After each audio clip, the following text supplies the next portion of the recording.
Philadelphia resident. I've been here for about 2 years. I came here to support our president. This is one of the reasons why I wanted to be on the go to the poll, the box. A lot of us were excited about the president winning the second term. And a lot of individuals, African Americans in Philadelphia, were, especially men, were talking about the 401k plan, how they were excited because their finances. So when I go to the poll, it was basically they put us at 20 feet away. And they said no cameras, no phones, you cannot take pictures.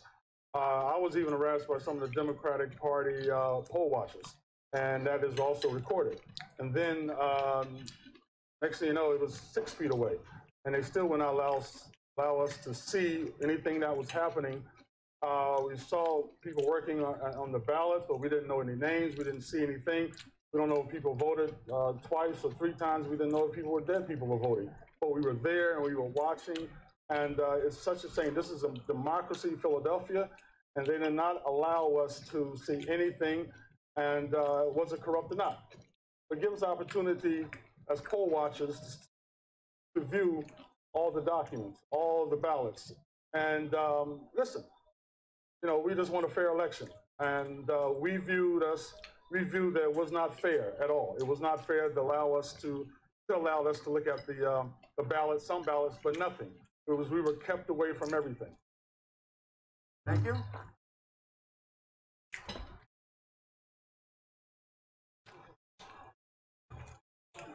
Thank you, sir. Hello, I'm Matt Silver. I went for 16 hours straight poll watching. I took about 30, 45 minutes to get through, despite me having credentials of all possible manner. Eventually I showed an email proving that I was supposed to go in. They at least let me through.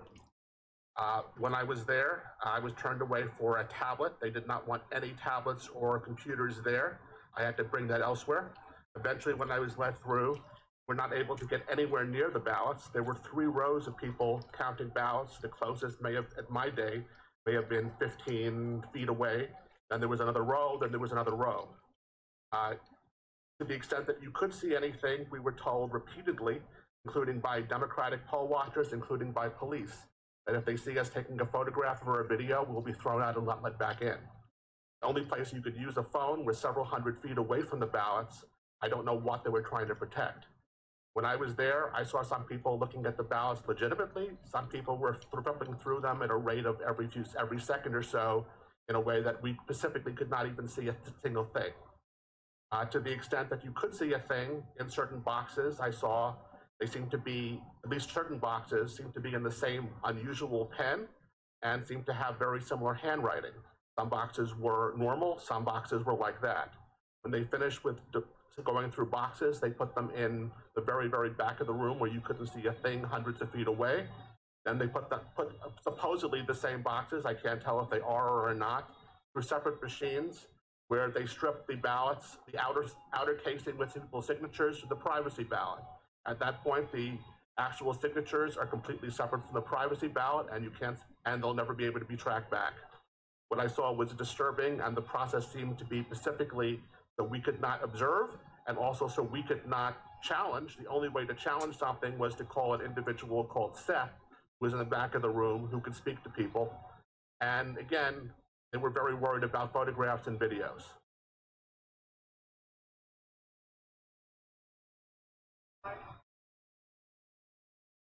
How were you chosen? I was asked both by my local ward and the Republican National Lawyers Association. I responded to both. I was willing to do so. There was some type of vetting process, including my bar number and I guess my credentials, and then I was accepted. And you're an attorney, right? I am an attorney.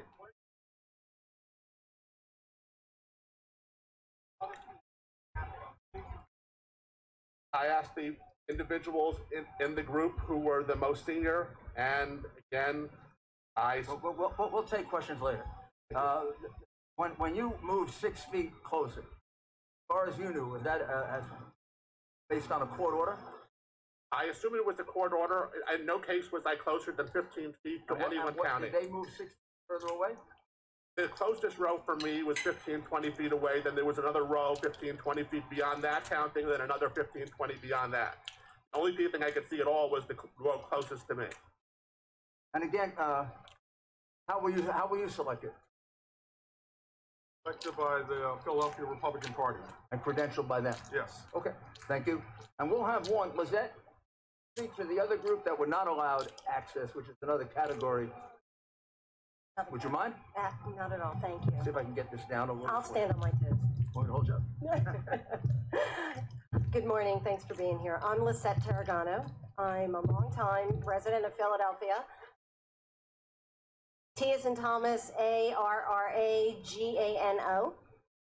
You're welcome. I am a longtime resident of Philadelphia, although not native. And quite frankly, I've always been about, I'm a retired attorney, and I got really, really hepped up about watching voter freedom, freedom of speech, and being able to say the words Donald Trump without getting pushed in the corner. And when I really got excited about being asked to observe ballots was when I felt that my way of life is being put in jeopardy. The American way of life being put down for things I say, who I like, and it's not fair. I'm the child and granddaughter of both Holocaust victims and survivors, and I'm the daughter of a World War II veteran and who fought for and or ran away from horrible, horrible times where people are repressed and sent away.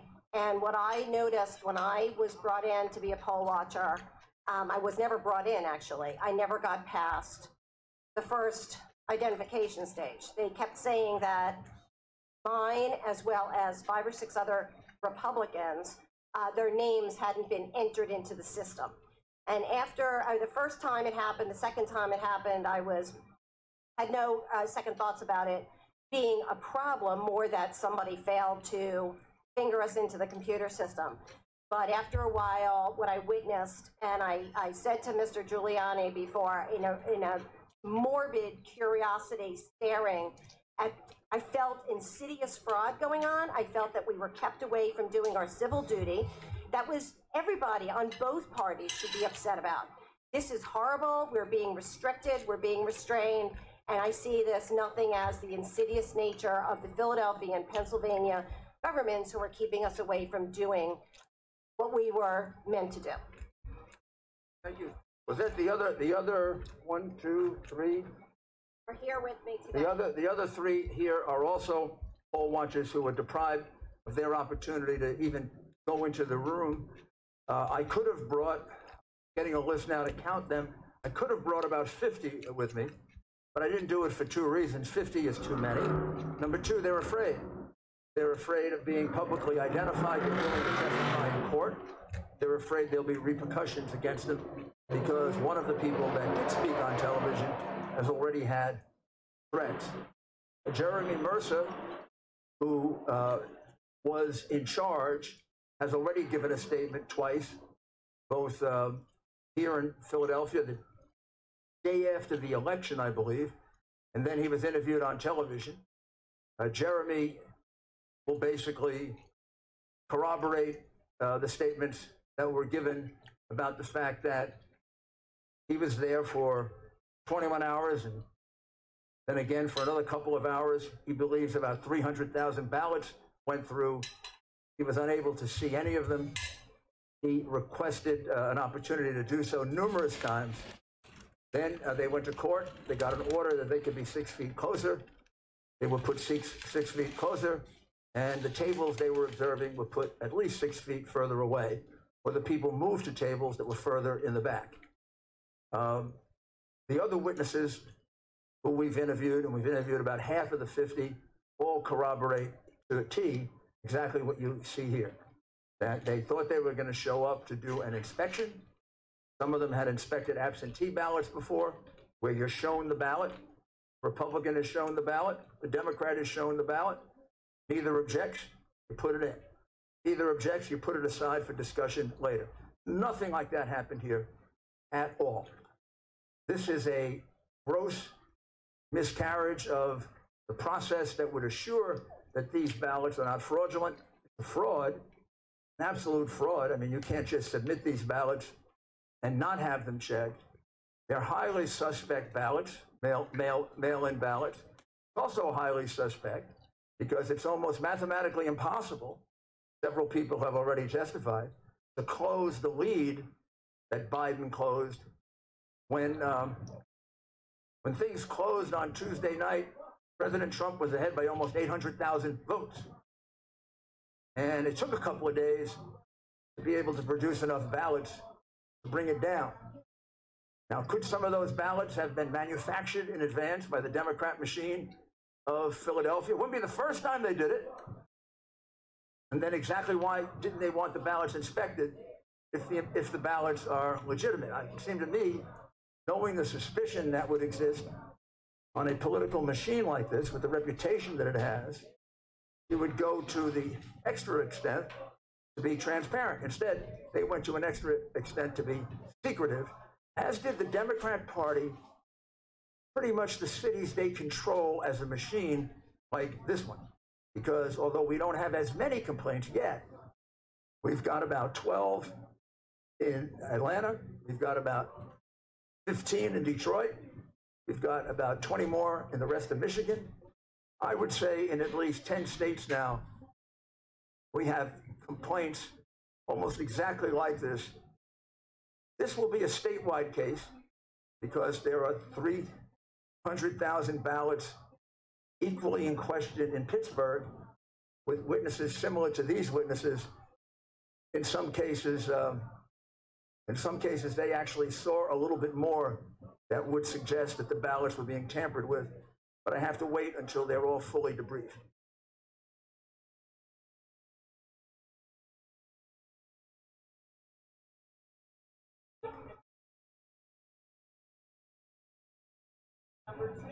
Ready?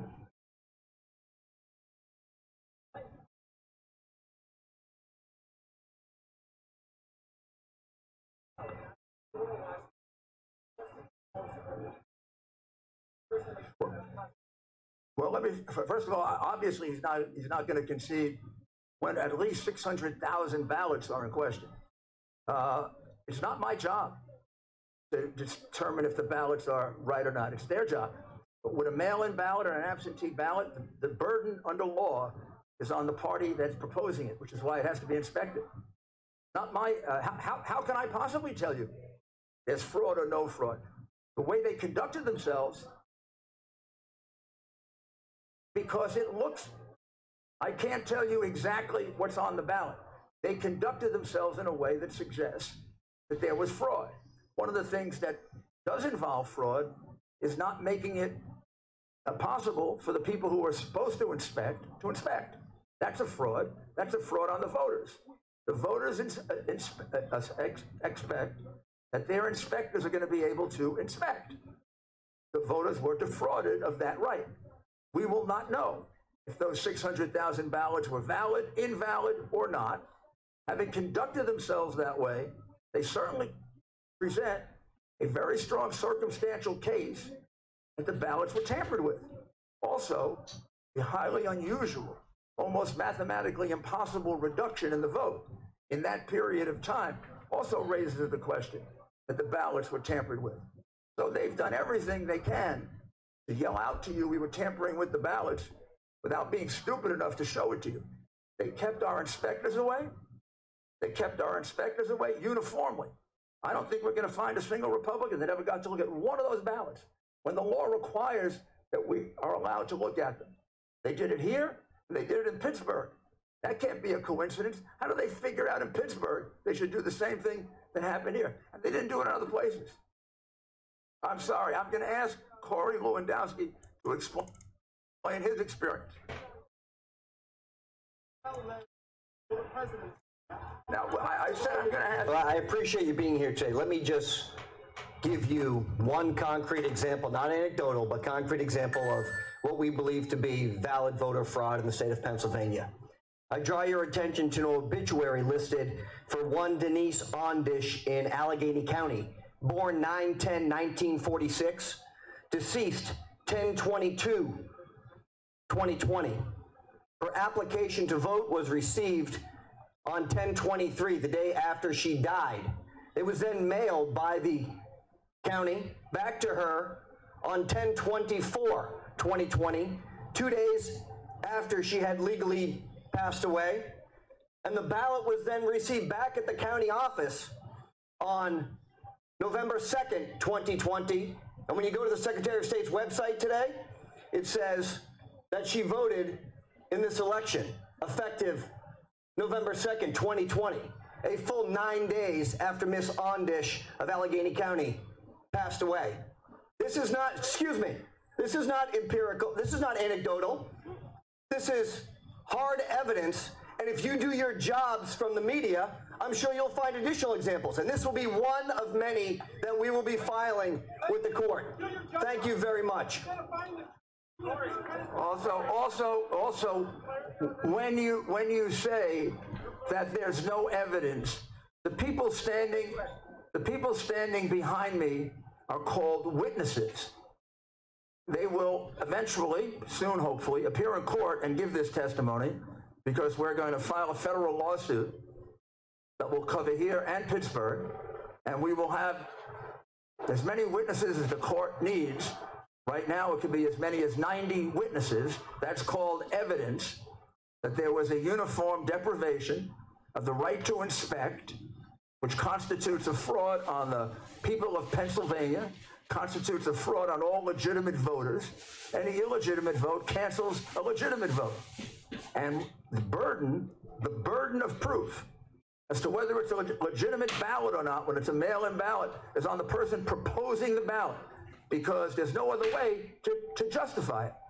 Well, they made it impossible to view those ballots, and there can be only one conclusion as to why you would make it so impossible.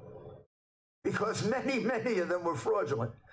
And you just don't lose leads like that without corruption. And you're in a city in which voter fraud is professional. It's not just amateur. Some places may be amateurs at voter fraud. Philadelphia is a professional place for voter fraud, because you have a decrepit Democrat machine that you have had in power for 60 years, and it's the reason why you have voter fraud. It's the reason why you have so much crime. It's the reason why you're leading the country in some categories of crime, because these people are not helping the people of Philadelphia. Their loyalty is to the Democrat Party. Oh, please, please. I'll answer 3 questions, one at a time.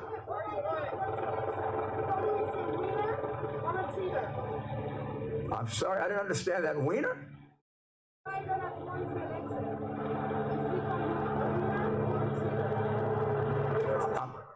Who is a winner or a cheater? Oh, is he a winner or a cheater? Well, that's what we want to find out. We have a right. I mean, here's what I can say about this evidence.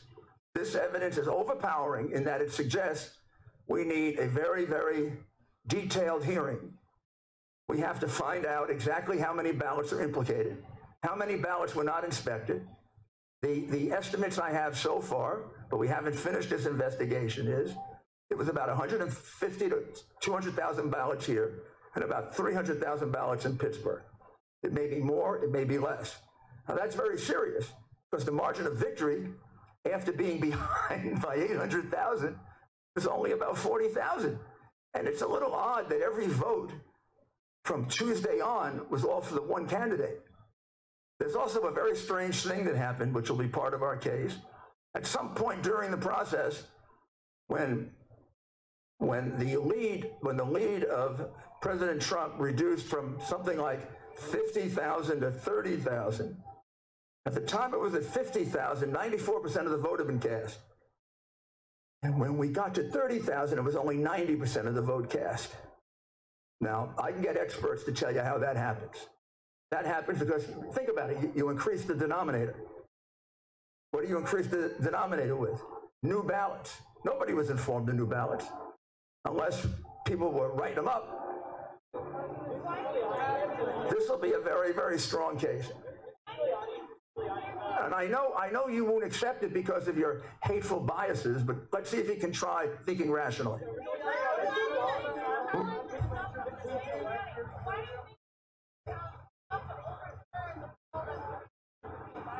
The poll?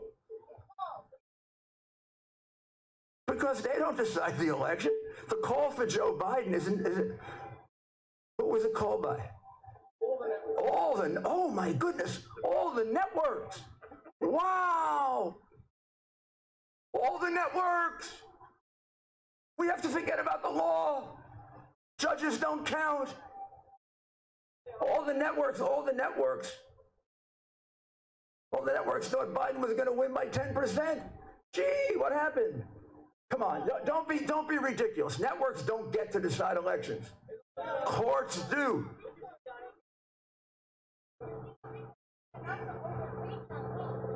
Of course, courts set aside elections when they're illegal. In this particular case, I don't know if there's enough evidence to set aside the entire election. Certainly not around the country, maybe in Pennsylvania. However, there certainly is enough evidence to disqualify a certain number of ballots. The ballots that were not properly inspected should be thrown out. And that number of ballots should be taken out of the count. That could affect the election.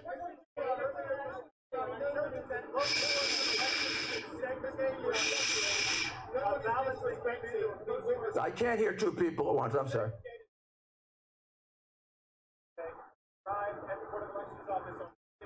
That's a whole new issue. That's a whole new issue that we're just developing. Seems to be a significant number of ballots, and there seems to be a significant number of, I shouldn't say significant, there seems to be 3 or 4 very credible witnesses that there was backdating going on, and there are direct witnesses for that, but I'm sure you'll call that not evidence. Not you, the general mob.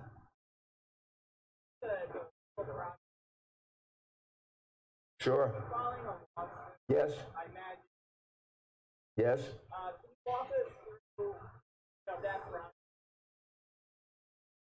Sure, simple.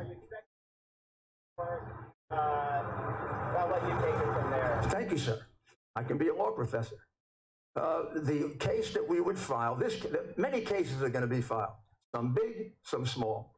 This is going to be eventually a big case because it will go beyond Pennsylvania.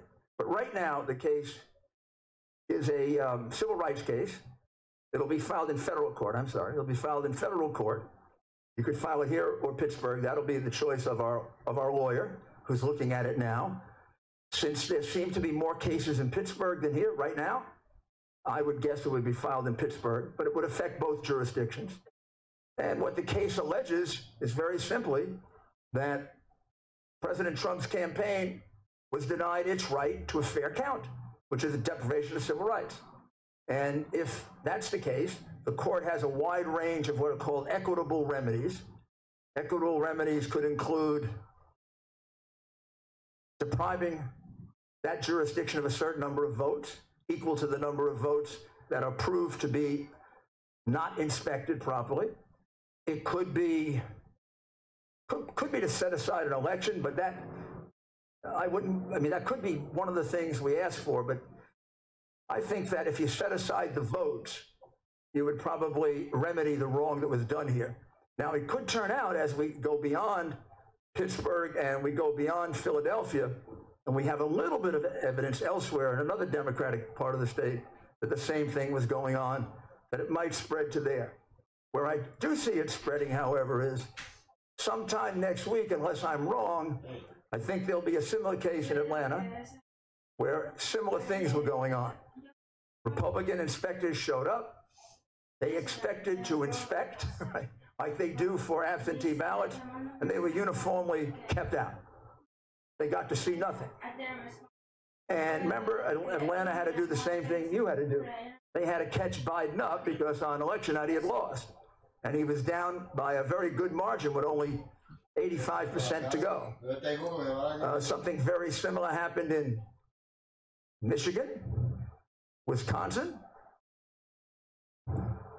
can't say Arizona, but in almost every state where President Trump had a lead going into the end of election night, some of the leads looking almost mathematically impossible to undo with the 5%, 10%, 20% of the vote, In almost all of those, this practice was followed. And I'm right now trying to find, did we get to see any ballots that were used for that purpose? If that's the case, then we have a massive nationwide lawsuit. So it could affect more than one state. But right now, the one that it definitely affects is the state of Pennsylvania in a very, very big way. But it's not the only infirmity in this state. There are dead people voting, no question about it. We get any number of complaints of that.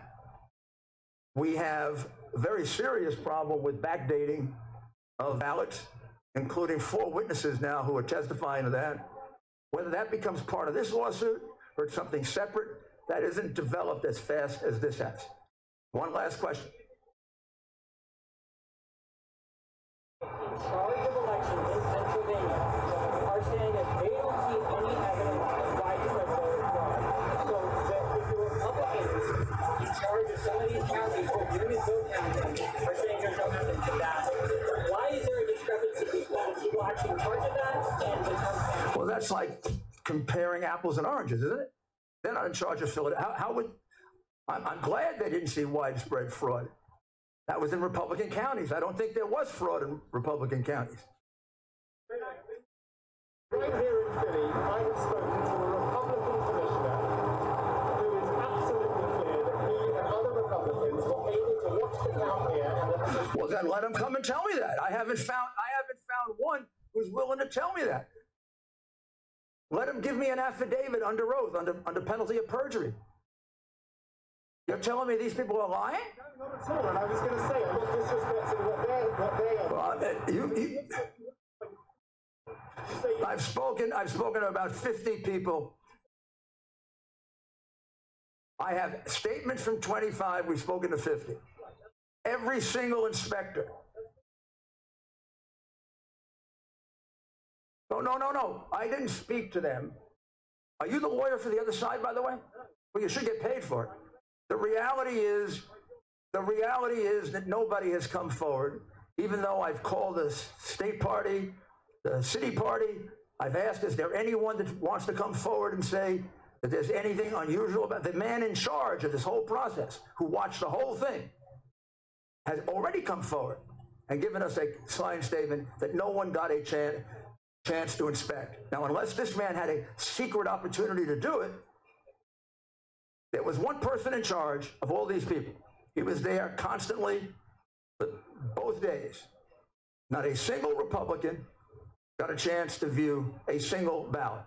Now, if we got to view 10 or 12, well, then we'll reduce our number from 120,000 to 110,000. But you produced this man for me. So far, he hasn't come out of the woodwork. And, well, then, maybe, yeah. Well, if I were the commissioner of this city, I don't think I would admit that I didn't allow people to do this. I mean, there was last time a Republican played ball with Democrats like that in New Jersey. He went to jail for 10 years. Thank you, guys. Thank you. Very much. Yeah.